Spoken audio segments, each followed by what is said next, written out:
E shape, B chord, pentatonic, and major scale position 2 or E shape, B chord scale position. Get ready because it's time to rock and or roll.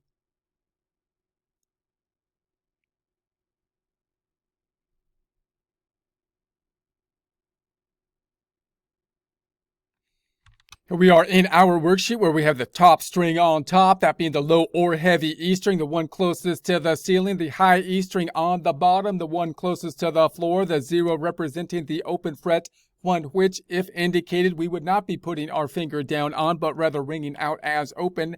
Frets 1, 2, 3, 4, 5, 6, 7, and so on, the ones where we would be putting our finger down on if indicated. Indicated in this case by the orange items down below. We're now looking at the E shape in the open position in a B chord. Let's scroll back up and take a look at the E shape in the open position for a recapture of the concepts. So this is the E shape that we would look at in the open position, only needing the 3 fingers for these 3 items.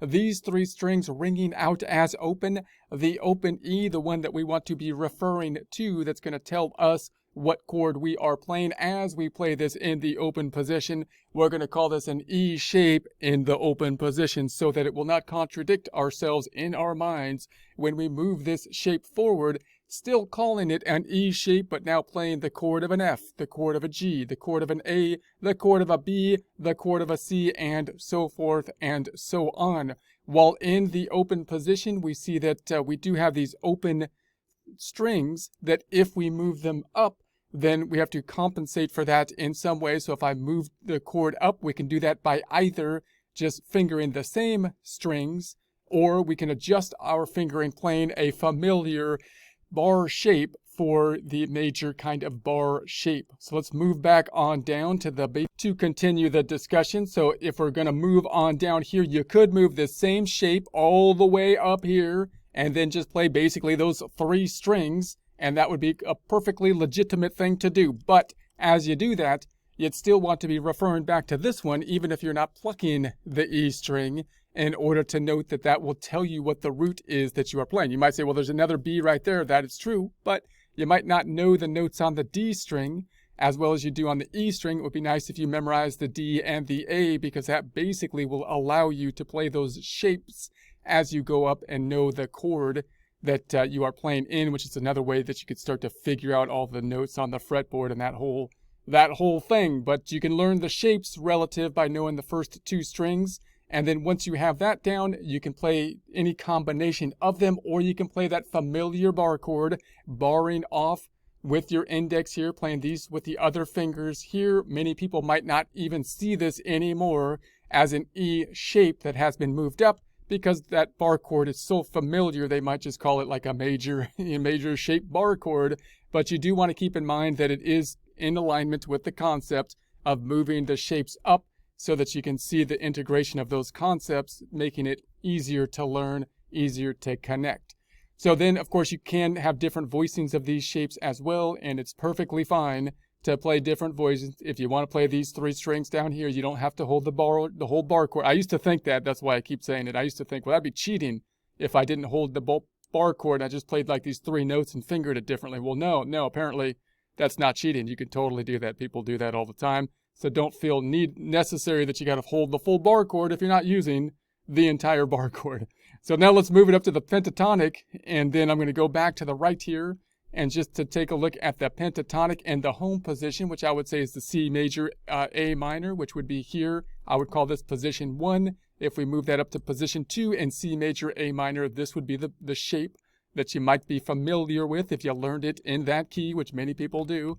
Then we're going to use that shape here, but we're just going to put it in the area that we need to put it, where we were working on the B here. So in the B area. So then you could call this then an E chord shape in the open position, which I know because if I was to finger it with a bar chord, I'd be pointing right to that note, which is going to tell me that it's a B chord pentatonic scale in the key of B, right? That's one way you could name it. You can simply call it an E shape pentatonic shape, an E chord shape pentatonic shape, which is kind of contradictory because you're saying E shape, which represents 3 notes, pentatonic representing 5, but you're saying, hey, look, I'm playing the notes that are going to complement those 3 notes, expanding from 3 notes to 5 notes that fit within the 4 frets, basically, that my fingers are in at this point in time to get to that pentatonic scale, which is quite familiar to many people. And so those are a couple ways you could say it. You might just call it a major bar chord instead of calling it an E shape at all, and major bar chord in the key of B pentatonic shape, which would be a similar kind of thing if people understand that, that bar chord. Now I'm playing the bar chord in the key of B, which is basically an E-shaped thing, and then adding the notes around it that are still within that couple frets, 4 frets that are in the pentatonic scale, and this would be the common position for that to be the case, allowing us other voicings of the chord if we so choose to try to see different voicings. In other words, playing multiple strings at a time and voicing them differently possibly than just strictly what is in the chord to see if that sounds good. And then we can also then pick around, and remember when you pick around on it, play one string, play multiple strings, play progressions, skip some strings and whatnot, and play along with songs and see how that sounds and experiment with that. Then we can add the major notes on top of it. So once again, you might call this then an E shape in chord in the open position in the key of B, because I'm pointing to this B now major scale, meaning I'm jumping up from 3 notes to 7 notes, but those 7 notes that are in the key of B that are around that E shape that are in the same 4 frets is basically the concept. Adding then those notes gives us some more possibilities to experiment with, staying within the arpeggio, usually being the safest thing to do, expanding then to the pentatonic, expanding then to the major. If we look at our B here to go through our theory real quickly, we've got from B to B, doing our whole step, half progression. We've got B, whole step to C sharp, whole step to D sharp, half step to E, whole step to F sharp, whole step to G sharp, whole step to A sharp, half step resolving back to B. B's a little bit complex because you can see you got a whole lot of sharps in there, but that doesn't really matter so much when you're playing on the guitar, because if you know the shape, those sharps are kind of relative to where you are on it, so it's not so bad because you can see it kind of like as a shape, and as long as you know where the root is, then it's good to go.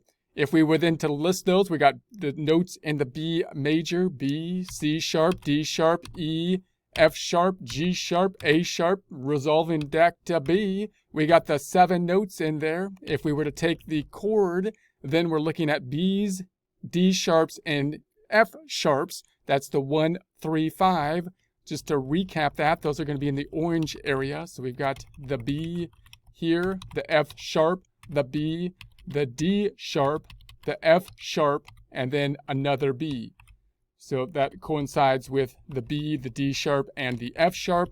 If we were to play a song in the key of B, the chords that would typically be available to us would then be a B major, a C sharp minor, a D sharp minor, an E major, an F sharp minor, a G sharp minor, and when we often drop off that diminished A sharp 7 and just say I'm not even going to consider that, and I'll play one of these 1 through 6 oftentimes, starting off most likely with a 1, 4, 5, which would be the B, the E, and the F sharp. If you were to play a song or be playing along with a song in the key of B, playing the 1, 4, 5, you can then play the arpeggio possibly over the top of it in the key of B.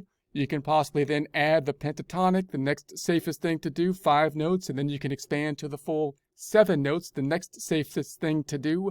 You can also use that shape to move up as the song progresses from B to E to F, and move the song up relative, looking at that note where your bar will be to see where the relative shape will be. Once you know where that is, you can play the similar shape around it, which in theory is really nice, by the way, but that takes a lot of practice to play these different shapes. Like you would think you could just play, move this up there. Like if you really think about it and start it from top to bottom, you could start to play these shapes from top to bottom, but it's kind of difficult to move to a whole different place in the guitar and then start in the middle of this shape, for example, and then just start picking around with it. So it does take practice, but if you could see the relative shape, that's one way that you kind of want to start seeing the fretboard.